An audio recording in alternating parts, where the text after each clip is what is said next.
अस्सलाम वालेकुम dear students. Aspire College member के इस प्लेटफॉर्म से मैं आप सब स्टूडेंट्स को बीएस मैथमेटिक्स की इस क्लास में वेलकम कहता हूँ। आज इस क्लास में हम जिस कोर्स के बारे में इंट्रोडक्टरी लेक्चर पढ़ने वाले हैं वो कोर्स है plane curves and analytical geometry. ये आपके सेमेस्टर 2 में मैथमेटिक्स का कंपलसरी कोर्स है। इसके अलावा एक और कोर्स भी है जिसका नाम है इंट्रोडक्शन टू डायनामिक्स। उसके बारे में हम एक और लेक्चर में बात करेंगे। आज इस लेक्चर में हम बात करने वाले हैं plane curves and analytical geometry में।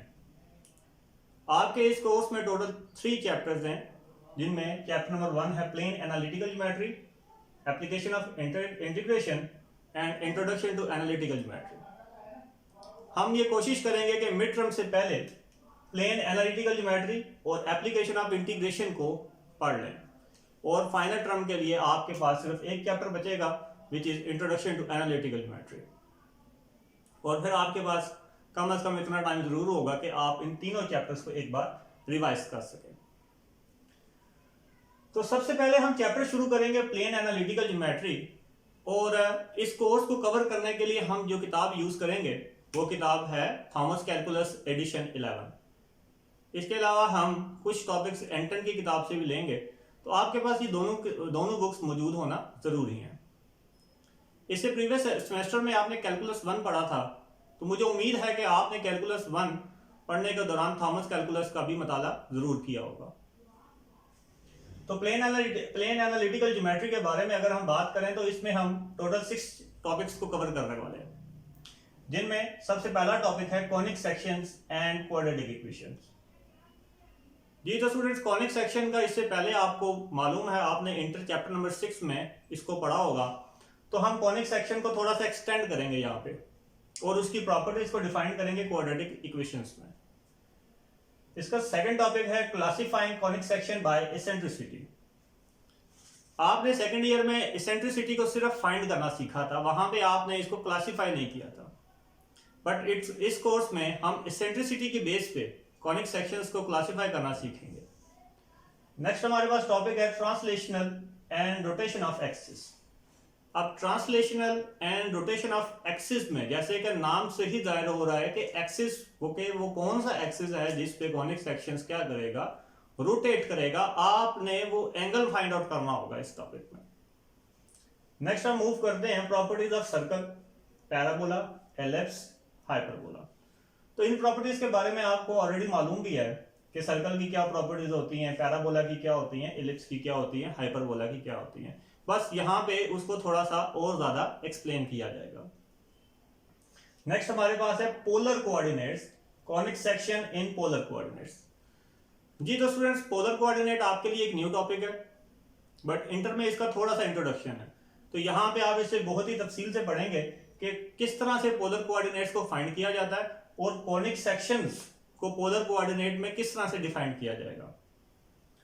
नेक्स्ट है ग्राफिक इन पोलर कोऑर्डिनेट्स, पोलर कोऑर्डिनेट्स पे ग्राफ्स किस तरह से बनते हैं। जी तो स्टूडेंट्स, काफी स्टूडेंट्स ऑलमोस्ट 90% स्टूडेंट्स ऐसे होते हैं जो कि ग्राफिकल अप्रोच से बिल्कुल नावाकिफ हैं। बट इस कोर्स में मैं कोशिश करूंगा कि आपको ग्राफ की काफी हद तक समझ आ जाए और आप ग्राफिकल अप्रोच को समझ सकें, क्योंकि लेटेस्ट मैथमेटिक्स को समराइज जब भी किया जाता है या उसकी कैलकुलेशन जब भी की जाती है तो वो ग्राफिकली की जाती है। तो मैं आपसे भी यही रिक्वेस्ट करूंगा कि आपने जो आपकी वीकनेस है उसके ऊपर काम करना है। नेक्स्ट हम बात करेंगे टेंजेंट एंड नॉर्मल इक्वेशंस के बारे में। ये आपने ऑलरेडी पढ़ा हुआ है। पीडल इक्वेशन के बारे में, पैरामीट्रिक रिप्रेजेंटेशन ऑफ कर्व के बारे में। जी तो स्टूडेंट्स, प्लेन एनालिटिकल ज्योमेट्री इस चैप्टर में हम इन टॉपिक्स को कवर करने वाले हैं। नेक्स्ट हम जो चैप्टर पढ़ेंगे वो है एप्लीकेशन ऑफ इंटीग्रेशन। अब एप्लीकेशन ऑफ इंटीग्रेशन में हम टोटल 5 टॉपिक्स को कवर करने वाले हैं, जिनमें एसिम्पटोट्स है, रिलेटिव एक्सट्रीमा है, पॉइंट ऑफ इन्फ्लेक्शन है और कनकेविटी है। ये सारे टॉपिक आप ऑलरेडी पढ़ चुके हैं, आपने कैलकुलस 1 में भी ये टॉपिक पढ़े होंगे। हम वही टॉपिक दोबारा से एक बार रिपीट करेंगे। आगे है singular point, tangent at origin. फिर सिंगुलर पॉइंट और टेंजेंट एट ओरिजिन के बारे में पढ़ेंगे। आपने इसके रिलेटेड डेरिवेटिव्स में पढ़ा था इंटर चैप्टर नंबर 2 में, तो यहाँ पे उसे थोड़ा सा एक्सटेंड किया जाएगा, graphing of Cartesian and polar curve. जी, यहाँ पे आपको ग्राफ्स को ड्रा करना पड़ेगा, और ग्राफ में जैसा कि मैंने पहले कहा ऑलमोस्ट 90% स्टूडेंट्स ऐसे होते हैं जो कि ग्राफ से भागते हैं।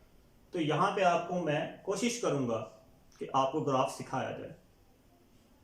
एरिया अंडर द कर्व आपने 3.7 एक्सरसाइज में सीखा था, इंटर की 3.7 एक्सरसाइज में आपने area under the curve find out करना सीखा था। Area between the two curves भी आपने वहां पे सीखा था। यकीनन आपने कैलकुलस 1 में भी ये सीखा होगा। आर्क लेंथ एंड इक्वेशन, ये भी आपने कैलकुलस 1 में जरूर पढ़ा होगा। आगे है curvature, radius and centre of curvature. ये टॉपिक्स आपके लिए न्यू हैं, तो इसके बारे में जब हम ये टॉपिक शुरू करेंगे तब आपसे बात करेंगे। आई होप स्टूडेंट्स कि आपको इस इंट्रोडक्टरी लेक्चर में ये पता चल गया होगा कि मिड टर्म से पहले हमने क्या करना है और मिड टर्म के बाद हमने क्या करना है। बस स्टूडेंट्स, यहाँ पे आपके पास क्योंकि सेमेस्टर सिस्टम में आपको साथ साथ मेहनत करनी पड़ती है, तो आपको यहाँ पे साथ साथ हर लेक्चर का काम करना पड़ेगा, और वो काम आपको रेगुलर बेसिस पे मुझे चेक भी करवाना पड़ेगा। तो hope for the best. Allah Hafiz and have a nice day.